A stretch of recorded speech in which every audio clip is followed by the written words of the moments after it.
Hey everyone, welcome to another episode of Video Game Collectors Podcast. I'm Matt Rose, bumping my computer. Yeah, and I'm Josh. I'm here. I made it. It's been a week. We've taken a week off, then a week off there and a week off here. But we're going to get back in the swing of things. Sorry we missed you guys last week. Um, Matt, take it away. Tell us what we're doing today. Good question. Okay. I don't know either, Yeah. really.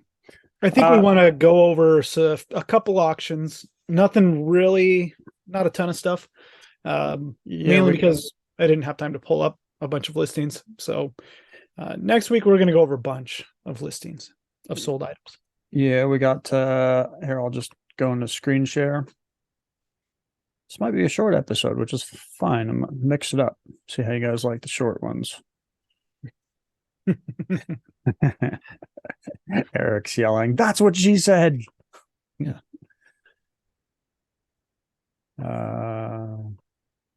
All right, since we're second fiddle to Greg, get the Greg games. We are third fiddle. You're right. I think he already covered a lot of this stuff, but got it. The Nintendo World Championship sales on Comic Connect. I think right out of the gate we'll just hit the game. It sold for $57,600. Yeah, let me get down to it. Or $57,500. And it was a 6.5 graded by CGC Games with a gnarly looking tournament sticker on the front. Yeah, but it's kind of cool too. Yeah, I guess if you follow NWC stuff, it's fine. That's wild though, man. Those have gone. I mean, if you were a finalist and you have a cartridge and you got one of these stickers, you could just slap yours on there and say, "Hey, it was my sticker too," I guess. But that's not a big deal, I guess. I don't know. I personally, I would have liked to have that removed. That'd be a tough bit. Yeah. I'm curious, is that why a lot of these front stickers are torn sometimes? Is because people may have had that on there and they tried to remove it? No, nobody put that on there. Oh, okay. Yeah. Fair enough. But it's neat. It's tied to him. I like this. These are cool items. Yeah, we got the trophy. There's a Seattle champion of 18 and under. That was him. 11 and under. My bad. Yeah, the NWC trophies are really cool. Yeah, I mean, it seems based on sales on trophies like this, it seems about right. Yeah. Just talking to people in the past on what these have sold for, doesn't seem out of control. I think it's sweet just in general. Yeah, I would drink wine out of that thing. Of course you would. Mm-hmm. Yeah, but there was a lot of other neat items in here. There was a couple hats. I thought it was interesting that there were more than one hat. A lot of clippings, stubs, tickets, shirts. There was the championship bag, the duffel bag. Oh no, that's not the duffel bag. Where's that at? Right there. Right here. Oh my Lord, that sold for $4,715. Ooh. Gosh darn it. Wow, I had one of those. I sold it for a lot less than that. How many decades ago did you have it? I mean, I had it last decade, so in the 2000 teens. Oh. It was Thor's bag. He sold it on eBay originally, and I bought it. Oh. And then I held on to it for a few years. And so you blew it? Yeah, I sold it in 2018. Yep. Along with his ticket stub and stuff. I should have kept that stuff. That was a mistake. 11 and under tombstone plaque. Mm-hmm. Wow, that went pretty high. Yeah, almost $6,000. Yeah, these are Nintendo fans that buy this stuff. Yeah, that's pretty. Yeah. That's pretty cool. Anything else on here you wanted to cover? No, A hat whip duffel for a bag is lot. neat. This is a different hat, like the trucker style hat, right? I think it's a snapback. The other one's not. Yeah, it's a It's a snapback. snapback. Yeah. Wow. Mm-hmm. I had one of those too. I think I got it from Rick years ago. Oh Cool. well, all that stuff's gone. Cool I stuff. realized I didn't want to be a Nintendo World Championship collector, but now I kind of like it. Let's hop over into. Oh, let's just take a quick look at the one sale you did want to mention. The Pokemon game of the day. The Pokemon game of the day. Mm-hmm. By Looks Brett. like we had a Pokemon Diamond sold at Standard Gaming Official, and it was a VGA 90 sold open auction for $2,700. Seems strong for a diamond.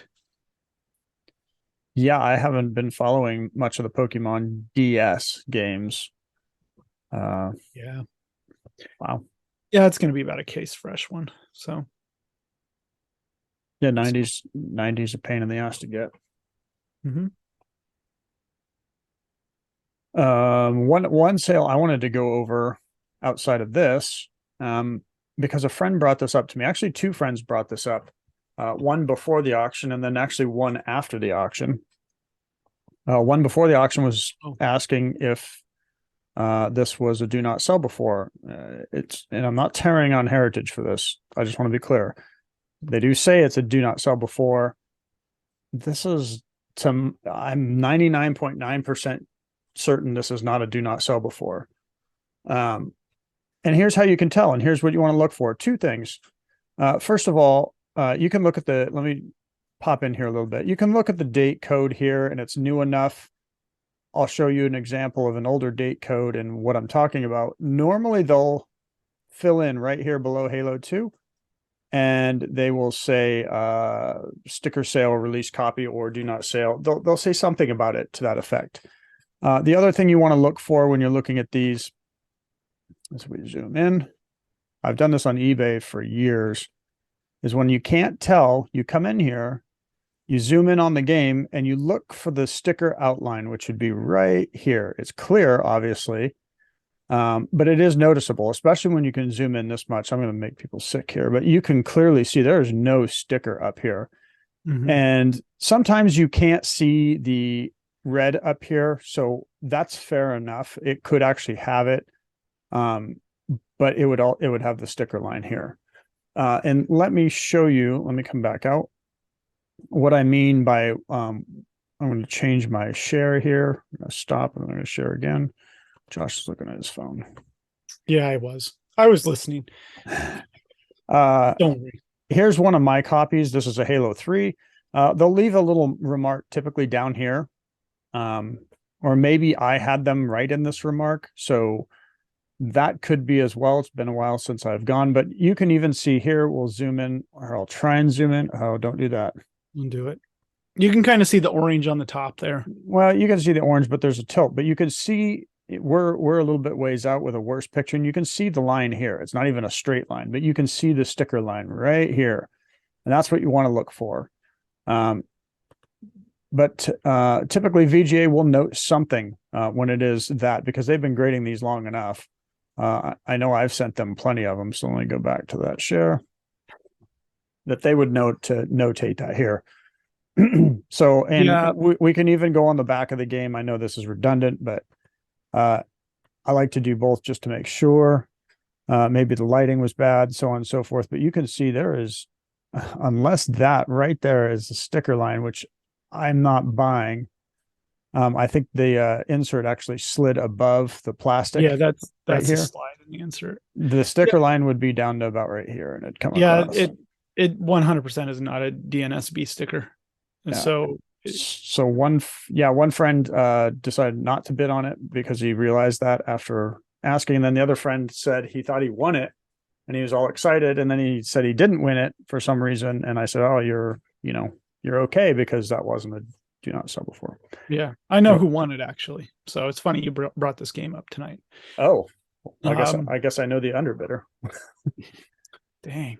Okay. Yeah, I think it's a mistake. You know, Yeah. people Yeah. make yeah, it's absolutely a mistake. They probably likely copied a old listing from other heritage listing. You know, Yeah.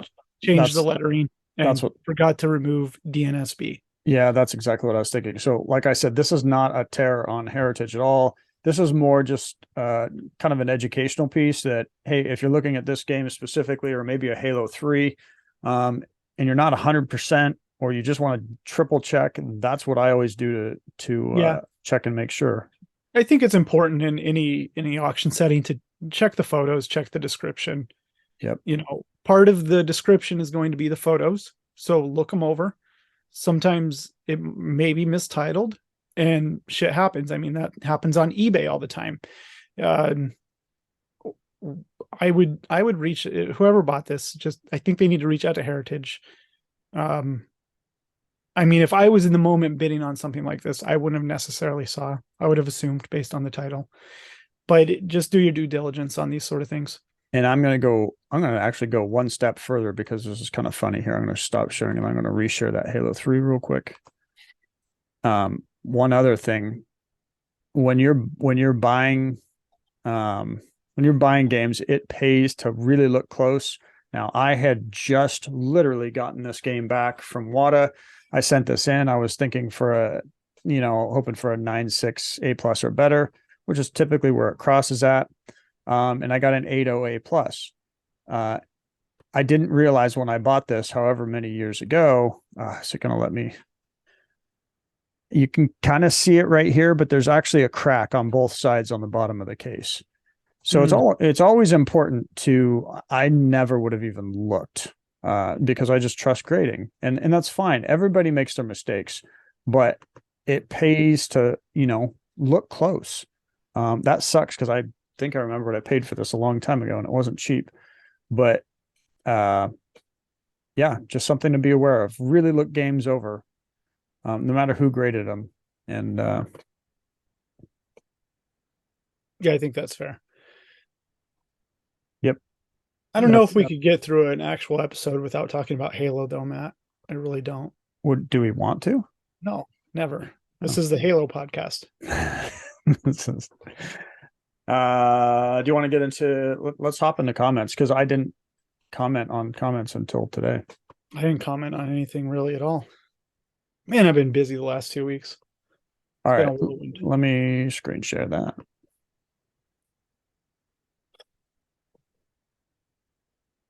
There's Oh my gosh, we look excited. yeah. I get good great screen grabs on these. All right.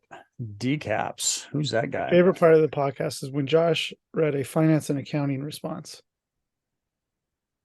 When did I do that? Do you remember the long accounting explaining the accounting response explaining what was it? Explaining why they dumped the games in Mexico and they buried the Atari games. Oh yeah. And then you were reading that. He liked that. Well, let's see if we can pull up some more accounting responses. Eternally my champion, Josh. I heard Kaplan was hiding behind your Master Chief, Matt. I don't see him tonight. He's not there. Hey, it's our fifth biggest fan. Fifth. I thought it was our third. No, he's our fifth. Okay. Unless he moved up the ladder. I would love to see your favorite games in your collection, the unique or rare games that you wouldn't ever sell or that has a good story behind it. Also, when will WATA grade Jaguar games? That is a good question. I have a sealed AVP, Alien vs. Predator, that needs grading, and I don't suggest VGA grading. So they don't suggest VGA grading. They want to grade AVP. I don't know when WATA's doing it. Jaguar's just not that big. I would hope they would get Game Gear out before Jaguar. But does CGC do it? no, CGC doesn't. I asked. Wow. So nobody except for VGA does Jaguar. Yeah, I have a couple Jaguar games I want to grade. I have a White Man Can't Jump and that ninja game that's really violent that comes Oh, with a headband. Yeah, I can't so remember. we're on the subject. What's your favorite game in your collection that you would never sell? Um, that I would never sell. Never sell. I would sell every game in my collection if the price was right, Except for except for Bulls versus Blazers cartridge that I've had since I was a little kid. wow. Beyond that, everything's got a price. Yeah. Now, That's if I'm going to be generic, there's stuff that I don't want to sell. Like I don't want to sell this, but it's not really a game. hold on. I have to stop Oh, share. wait. Yeah. Yeah, okay. New Kids on the Block mock up box. I don't want to sell that ever, really. So, I mean, I would, but It'd have to be a stupid price. it'd have to be really dumb. Uh, yeah, but everything else I think is on the table. To be honest, I'm trying to I'm think not going to of it. pretend that if somebody came to me with just a absurd amount of money that I would say no to it. Um,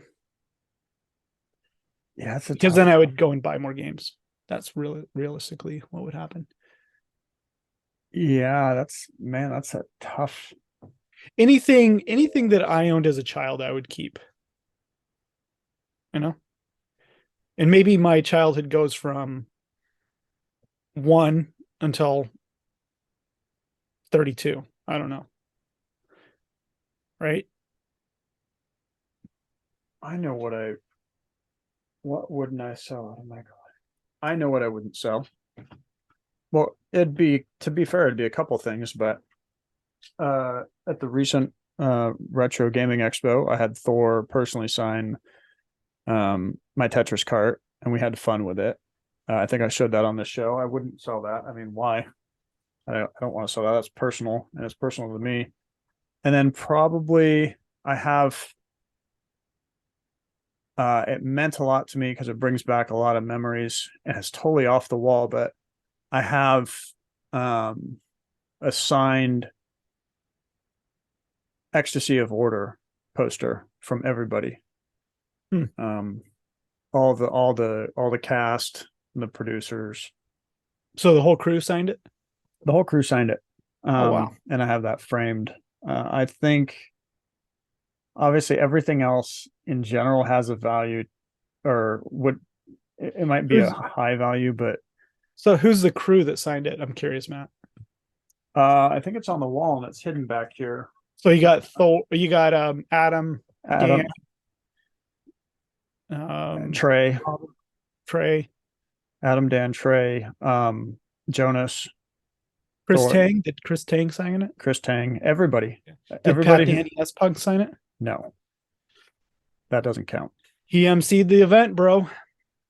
Let me rephrase that. Everybody who competed in the event signed it, uh, including Dana Wilcox.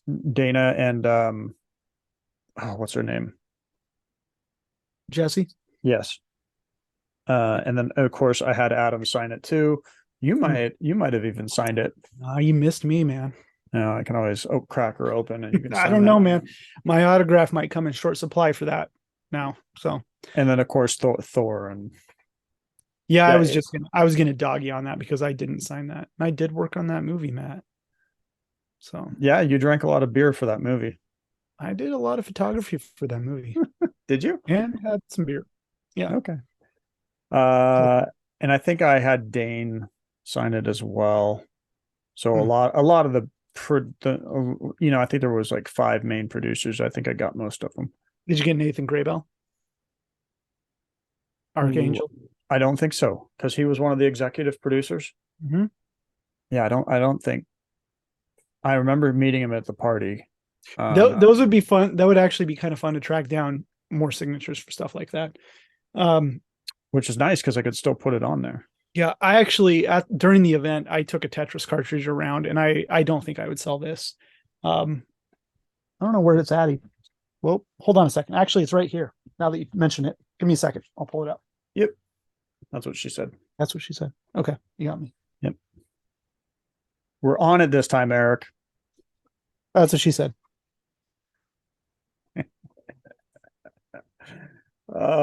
You think it's just for the show, but this is daily. I mean, just ask the girlfriend. She just rolls her eyes and shakes her head and never ends. All right, I got my Tetris lore here. Hold on one second. Actually, while he's taking that time, you guys are awesome at commenting and stuff down below. What comment on your personal games or maybe video game items that you wouldn't sell? And if you have a backstory, leave it. We'll read it. That'd be awesome. I love hearing stories. Stories are great. Yeah, you bring it up though. Like I had all this stuff strategically placed in one cabinet over here of stuff that I wouldn't sell, and I didn't even think about it. Right? Yeah. There's my Bulls versus Blazers cartridge. Yeah. Okay. I didn't want to sell that. That you were disappointed with as a kid. Was not disappointed. Oh, that was just the result. Here's an original scorecard that they used for the film. Yeah. And it was Dana Wilcox scorecard. And this was a flyer. I don't know how many of these exist out there, but these were flyers. Welcome to the Classic Tetris World Championship, August 8th, 2010. Qualifying round 12-3. It was just like when you walked in the door, this is what it was.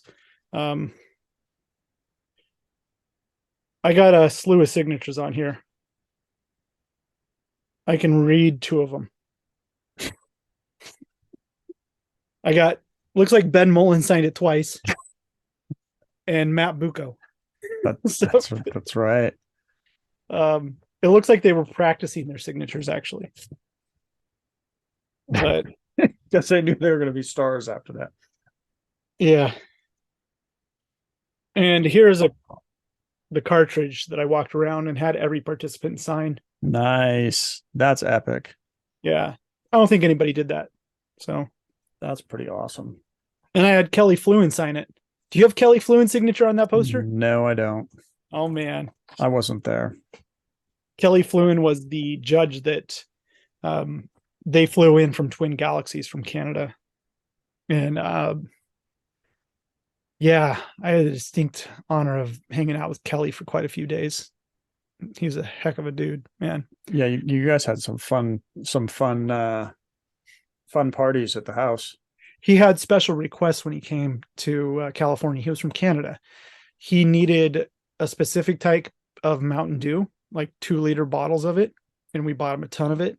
And then some sort of potato chip. I can't remember what it was. Maybe it was some Pringles. Was it the ketchup and No, but it was he couldn't get it in Canada. It was only in the US. No, okay, no, wait, it was cherry Coke. That was Kelly's drink. But we were there, and the dude's a video gamer at heart, loves this stuff. And it was when Dragon Quest came out on the Nintendo DS, and you could go to the Best Buy, to the download stations, the DS download stations, and they were having an event down there. I think it was in Irvine, and I had to drive him in Vince's Chrysler Sebring to the Best Buy so he could download the whatever shit you download for Dragon Quest on DS from Best Buy. So, yeah, that was a fun trip, man. I regret not going. Yeah, I don't. It was great. Yeah. Yeah. Oh, good stuff. Yeah, that's okay. It's not necessarily the high end stuff that I wouldn't get rid of. It's the stuff with memories tied behind it. Yeah, all that question. Tetris, the classic Tetris stuff was great. They had T-shirts as well. I think I have 2 of them. And then there was one. They made Vince made the first slew of T-shirts, and I think they didn't mention Blue Planet Software on the back of them. So there were 12 of these shirts that don't say Blue Planet Software on the back. And if you don't know, Blue Planet Software is the Tetris company. They're the company that owns the rights to Tetris. And he made these shirts and they didn't have it on there. And the people at Blue Planet were like pissed because they were sponsoring this whole thing. And so then, if I recall, Vince ended up remaking the shirts and destroying all the other ones. But I think that some of those got out, like a couple of those. So I could, yeah. Okay, sorry. All right. So that answers that. Kind of, yeah. So Michael, if you're interested in buying it all, it's for sale. Everything. Except for that stuff. Yeah, KMS, UN Stevens. Great show, guys. Thank you. We appreciate it. Timothy. We appreciate your love for Texas Chainsaw Massacre. We really do. Yeah. And Halloween. Timothy. I do. I genuinely love that somebody really, truly loves that stuff because it's genuinely just amazingly rare, cool IP video game stuff. So, okay. Looks like Timothy will eventually finish his website. One day. It's fantastic. Don't stress over it. I love it. Dude, I use it all the time. So do I. I feel like I owe this guy a couple drinks or something. Yeah. But he I guess I was noticing it, you know, gaming nomenclature is an evolution. We've always known what hang tabs are and certain things, and not always we haven't known that. We've known that there are differences, but getting the proper naming down correctly, there's no guidebook to any of this. And so titles in auction houses have changed over the years. You know, Heritage has adjusted things accordingly. WATA has adjusted their labels accordingly to reflect different things, new discoveries, all this other crap. The database that WATA has now is pretty good, right? I'd say it's one of the better places you can go online. If you're just a video game collector, get a great list for any console with variants. Easy to look at, easy to understand and digest in most cases. Some people might have questions. But to my point, it's kind of centralized now. And I think that it will take hold, that people will use their database as kind of a guide for naming going forward. Maybe CGC will come up with new variants as well, and stuff will be adopted that way too. I don't know.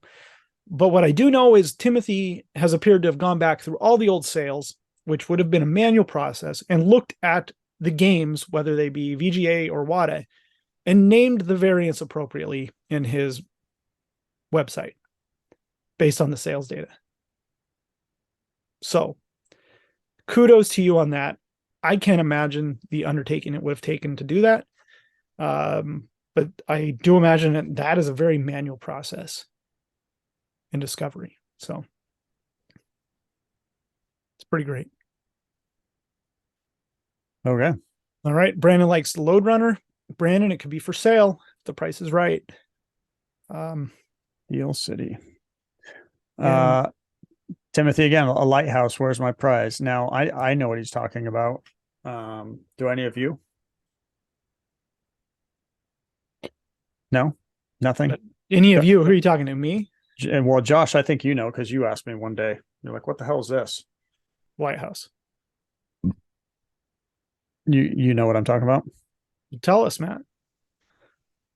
No, I'm going to let people find out for themselves. But I guess we have to have a prize for it. Okay. He's smart enough to look. I appreciate that. I appreciate this right here because, yeah. So maybe somebody else will figure it out. It's like a goddamn escape room on this podcast, Matt. That's right. Yeah. Okay. Look at all these views. Incredible. That's right. And I know I replied to this. 7 fans and 179 bots. Thanks, Dan Kaplan. Actually, I might need to correct that. I think we have 8 fans because right below, Marty, the one-man party. Can I be your third favorite Canadian? Absolutely. In fact, you could be our second or first if you want, since the rest of them don't. I think that, Kaplan stopped watching for a while, but apparently 20 hours ago he joined in. So Uh, haven't seen a comment from Dylan anywhere on here. So Marty, it looks like you're number 2 right now. Yeah, you could be. You're moving up the list fast. So maybe 7. We're gonna say 7.5 fans. 178.5 bots. That's where we're at. Yeah, Dan actually messaged me laughing about the poop in the pants. Isn't this you? That is not me, dude. Isn't this your that's That's not my account. Oh wait, I think I know who this is. Yeah. Haven't watched that. First is Dr. Pickleball. Dr. Nyerman? What were we talking about? Dr. Pickleball. We were talking about Dr. Pickleball in one of the last episodes or something. Oh. I don't remember what I ate for breakfast yesterday, so dude, I forgot everything that we talked about last time. That's what she said. Take that person out to dinner. Yeah. Okay. Moving along. Gaming news. Oh, this last weekend, where were we? We were at the SideQuest Expo. If you don't know what SideQuest Expo is, you need to visit SideQuest Games off McLaughlin Boulevard in Portland, Oregon. I don't know if it's still a Portland address. Out towards Clackamas in Oregon City. It's Josh Hamblin's store. He put on an expo. It used to be the Portland Retro Gaming Expo swap meet that would happen in January or March, depending on whatever year it was.